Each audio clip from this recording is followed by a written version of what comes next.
안녕하세요, 여러분. 굿모닝 행정학 진행하는 여러분의 영디 최영입니다. 자, 4주차 금요 테스트 문제가 좀 많았습니다. 16문제였는데요. 다 잘 푸셨죠? 그 16문제 중에서 조금 까다롭다, 또 중요하다 자꾸 생각하는 문제를 골라봤더니 벌써 7문제나 되더라고요. 빠르게 쭉쭉쭉 볼 거고요. 해설지 내용 상세하게 실어놨으니까 해설지 내용 참고해 주시면 될 것 같습니다. 일단 3번부터 갑니다. 3번 문제의 린드블룸. 아시겠지만 린드블룸은 점중주의를 주장했던 사람입니다. 합리 모형이 너무 불가능한 일을 모든 대안을 다 분석하는 그런 불가능한 일을 정책 결정자에게 강요해서 오히려 바람직한 정책 결정에 도움을 주지 못했다. 그래서 점증이 필요하다. 이런 주장을 하죠. 맞는 선지고요. 자, 사이먼의 만족 모형은 합리 모형에 대한 심각한 도전이었습니다. 게다가 인간의 인지 능력이 제한되어 있다라는 전제에서 출발을 했기 때문에 이론적인 영향이 컸다라고 얘기하고요. 자, 에치오니가 주장했던 거는 최종 모형이 아니죠. 에치오니가 주장했었던 건 혼합 주사 모형입니다. 최종 모형 조장했던 건 드로라는 학자가 주장을 했기 때문에 3번 틀렸고요.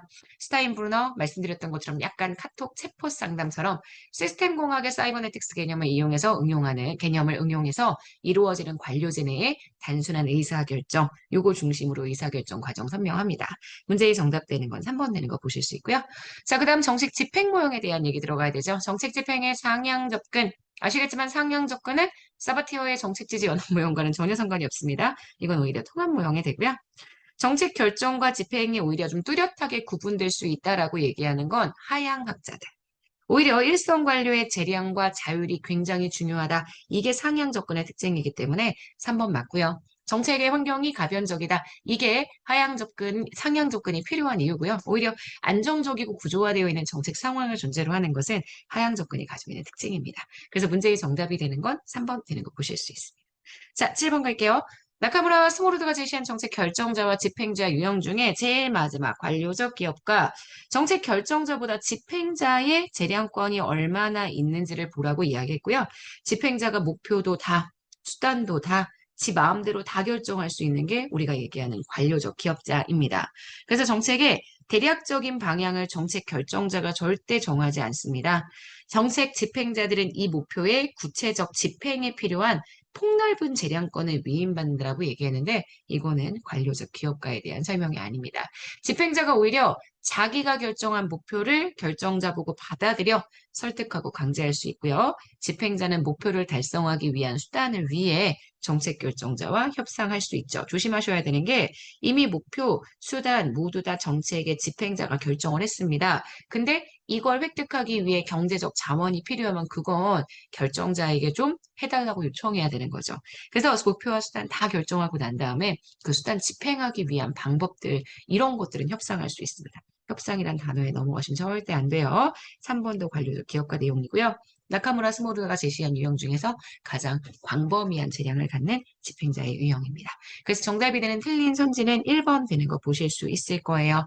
정책의 대략적인 방향을 결정자가 결정하고 집행에 대한 재량권을 부여받는 형태라고 이야기한다면 보통은 지시적 위임과 정도의 내용으로 해석을 해주실 수 있을 거예요. 오케이? 자, 그러면 그 다음 문제 갈게요. 자, 9번입니다. 정책평가에서 내적 타당성에 대한 설명.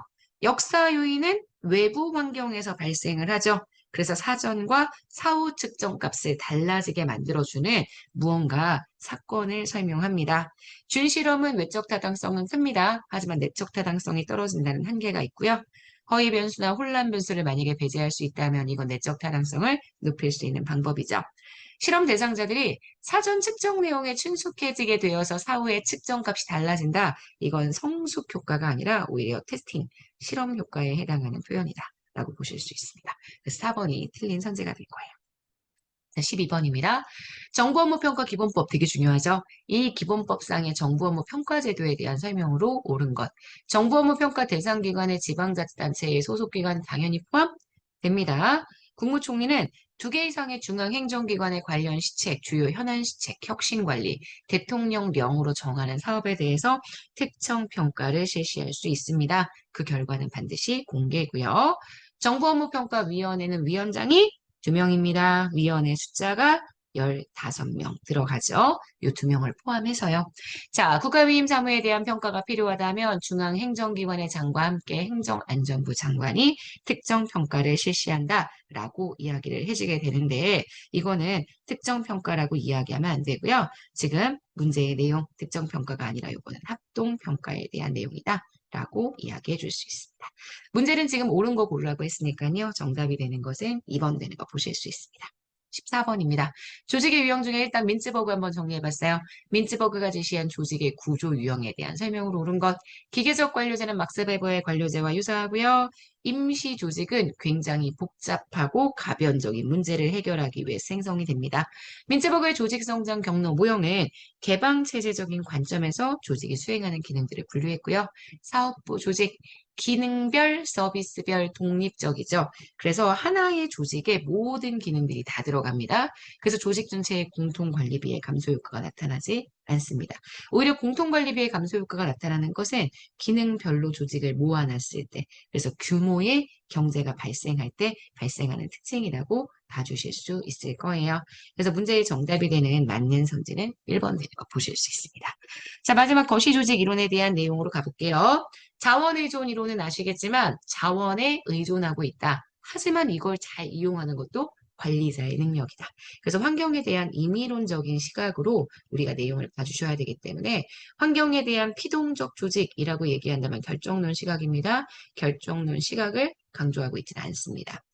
주인 대리인 이론은 주인 대리인의 정보 비대칭성 문제를 해결하기 위해서는 대리인에게 권한을 위임하면 안 된다. 오히려 대리인을 견제하고 감시하고 대리인에 대해 인센티브 같은 것들을 부여해서 대리인이 대리 손실을 하지 않도록 해줘야 한다. 이렇게 봤고요.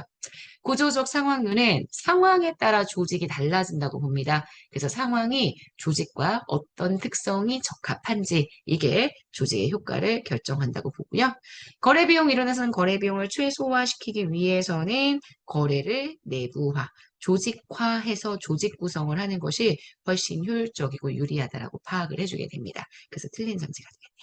정답이 되는 현재 맞는 전제는 그래서 3번 되는 거 보실 수 있습니다. 자, 여기까지 해서 금융 테스트 4주차에 조금 까다로운 문제를 좀 써봤어요. 여러분들이 좀 어렵거나 질문하고 싶으신 게 있으시면 언제든지 카페에다가 질문해 주시면 됩니다.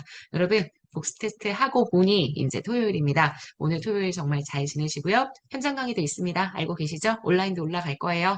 토요일 주말도 반납하고 열심히 공부하는 여러분들을 제가 진짜 응원하고 있으니까 우리 최선을 다해서 파이팅 해봅시다. 여러분 오늘 하루도 정말 여러분 거고요. 우리는 내일 아침에 다시 영상에서 만나도록 하겠습니다. 여러분 안녕.